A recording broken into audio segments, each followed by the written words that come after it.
Mishnah 17, Shimon beno Omer. What did Shimon say? Kol yomai, all my days, gadalti bein hachachomim. I grew up amongst wise men. V'lo mitzasi laguf, and I never found anything that is more beneficial to a person, which in this explanation is guf, tov, nothing better, elishtika, only silence. They say silence is gold and speech is silver. Heard that expression? When a person doesn't speak much, he stays out of trouble. There is a pasuk that says, Shomer pivel shono, somebody who guards his mouth and his tongue. Shomer mitzoros nafsho, he protects himself, protects his nefesh from tzuris, from problems.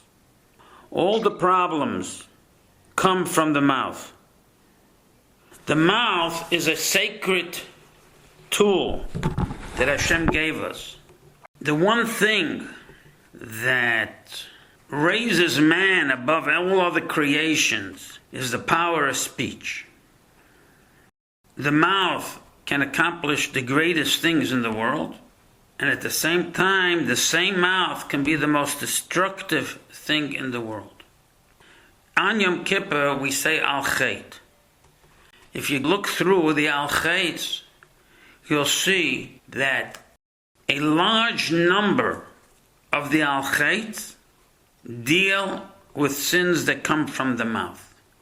And therefore, Hashem is very concerned about the mouth. The mouth has the power to destroy people's reputations. The mouth can destroy shidduchim. The mouth can destroy people's livelihoods. The mouth can destroy careers. It's just a destructive tool. In fact, our sages tell us that's the reason why we have two locks on our mouth. We have our lips and we have our teeth. It's a double lock because what comes out of our mouth needs to be sacred. Why is it very, very important to guard our mouth? You can't serve Hashem and praise Hashem with the same mouth that is tameh, the same mouth that is defiled. It's a contradiction to praise Hashem with the mouth that He gave you, with the tool that He gave you, against Him. It's to use Hashem's life force that He gives us, and we use it against the giver of the life force. So this is a very, very serious sin. The Gemara says that when somebody speaks evil, it is worse than the three cardinal sins that we are required to give up our lives for. Those three cardinal sins are shvichas damim, spilling blood, gila aroyas, having improper relationships, and avodah zarah, serving strange gods. When we use our mouth improperly, in the Torah's eyes, it is those cardinal sins. So Shimon says, I've been hanging around the wise people. He says here, Kol Yomai, all my days. It's not somebody that popped in every once in a while to be amongst the wise men. This is a person who was constantly surrounded by the wise people, and constantly was drawing from their wisdom, and constantly was watching their conduct, and their behavior, and their speech, and he had many, many impressions from all those different situations that he was around the wise people. And then if you went up to him, he asked him, from all the times that you were around the wise people, and from all the days that you hung around the wise people, if you had to pick one thing that stood out more than everything else, what would that thing be? And he says, V'loi mitzasi, I searched and I searched and I searched all around. And I went through my entire inventory of everything I learned and everything I observed. And I come to one conclusion, that silence is the most important thing. And that's tov, that's good. We know in Bereshis, Hashem uses the word tov He created man. So Tov is a very, very important thing. And he says that good means your mouth is sealed. They say also, if a person would never talk, you could never distinguish between one person and another person what he's all about. So the mouth really gives out the secret of what is contained inside of the body.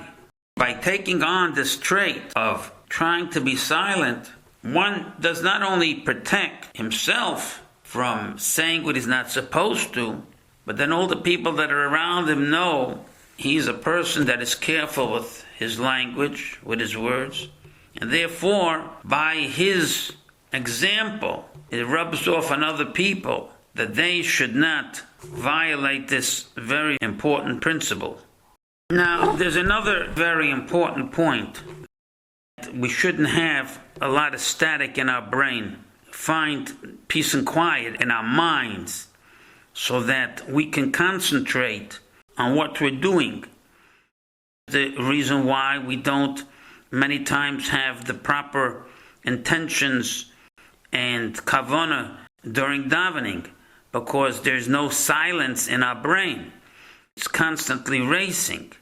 So another word in shetika, besides being silence, another word we can use is tranquil, tranquility. And that's maybe the reason why he uses the word laguf for the body. He could have said like this, Kol yom gadalti ben hachacham v'lo matzosi tov. And I didn't find anything better, ela shtika. What does the guf have to do with it? What is the body? It seems there's another message here in terms of the physical body, that there's nothing better for the physical body than tranquility. When a person is tranquil, then his body stays healthy. When a person is not tranquil, that means he suffers from anxiety, envy, haughtiness. He suffers from all different types of character defects. Those defects do not allow the person to be at peace. You'll see people that get sick many times because there's inner turmoil. There's a war that's going on constantly inside. And if you don't have peace of mind, so that brings difficult ailments and situations. So this concept of shtika is a very, very important principle, not only as a protection from sin, it is also a health protector. It also serves to ensure that a person is calm and content. When the person is nervous, and many times that comes because there's a lack of tranquility, which comes because of character defects or other things of that nature. So then it has tremendous repercussions. Then he continues the Mishnah and he says, V'loi hamedrash hu ha'ikar. Not just the studying is the most important thing. Ela hamasa, only the action. There's a saying, actions speak louder than words. It's easy to study and then do what you want, but it's a lot more difficult to study lilmod al malas lasos, to study with the intention to be able to fulfill an obligation. So he must have been hanging around the wise people, and like we learned before, was observing and watching what's going on. And what he came away with was that the wise men, the real wise men, means our sages, they were very careful with their behavior. It's not just that shtika is a great thing, and he observed that. He is also testifying that they lived by that. And not only by that, they were very concerned with their actions. Now, actions can be actions between man and Hashem, and actions could be between man and his fellow man and his fellow friend. So when he was observing them, he came away saying that the people he was around were very careful in all of their actions, in all of their masim. Everything that they did jived There was no contradiction between their life and between their study. What they studied, they lived. And they lived what they studied. It was like a concept of echos bepeh ve'echos belev. Heart and soul were united. It wasn't two separate things. There's one mitzvah to learn and there's another mitzvah to behave. It's one thing. We can't live in contradiction. Hashem very much does not appreciate when people live contradictory lives. We have to be very concerned about that, because that's what Chilul Hashem, defiling the holy name, is all about. It's brought down better not to learn than to learn and then to transgress. Because if you didn't learn, so you didn't learn. But if you learned, and there are people observing you, and they know that you learned, and then they see that you do the opposite of what you learned, they walk away with an interpretation either that this learned man is learning the improper things, because if he can do this, after all the learning, that means that's what he's learning. That's what it's teaching him. So that can be a tremendous defilement of the Holy Torah. And that's why we see many times the Gemara says that a wise man, a Talmid Chacham, should not walk out with a stain on his clothes even. You have to be recognizable that if you are a person that is studying Torah, then you become a representative of the Torah. You need to be the image of what the Torah is. It is very important for people who are teachers. The Gemara says you need to be a noah doirish v'noah mekayim. Practice what you preach. What happens if a person preaches and he doesn't practice? That becomes very problematic for everybody. And account of that, people don't listen. We need to lead by example. So that is a very important principle. There's another thing here that I wanted to touch on, which is a Gemara. The Gemara says that if a person says he has Torah, he prides himself that he's a big Talmid Chacham. But if he doesn't live by it, then he doesn't even have the Torah that he learned. It's meaningless. We can't make out of Torah a study, a subject. Torah is not a subject. Torah is a way of life. Besides that, it's a code of law. But the code of law is to teach us how to live proper. Shimon, the son of Rabbi Gamliel, he grew up amongst great people. His father, Gamliel, was the head of the Sanhedrin, was head of the 71 Sanhedrin during the time of the destruction of the Beis HaMikdash. So we can just imagine what kind of lessons Shimon had and what kind of lessons he observed. And he's trying to tell us that he walked away learning this principle. So he had to have observed it, he had to have internalized it, and then he was telling us that this is one of the main principles. Then we may finish the Mishnah already. And if you blabble, constantly chattering, your mouth is constantly moving, maybe chait. Bring sin. It's impossible that a person who is constantly chattering, for him not to come to the different types of sins that take place with the mouth. We need to just clarify one more thing here. When it says here, V'chol amar b'dvarim, that means that he's just talking without action. But if a person is talking a lot, but his actions don't contradict his talking, that's not going to bring techait. Let's say a great rabbi who's teaching 24/7, but his actions equal his words. That's fine.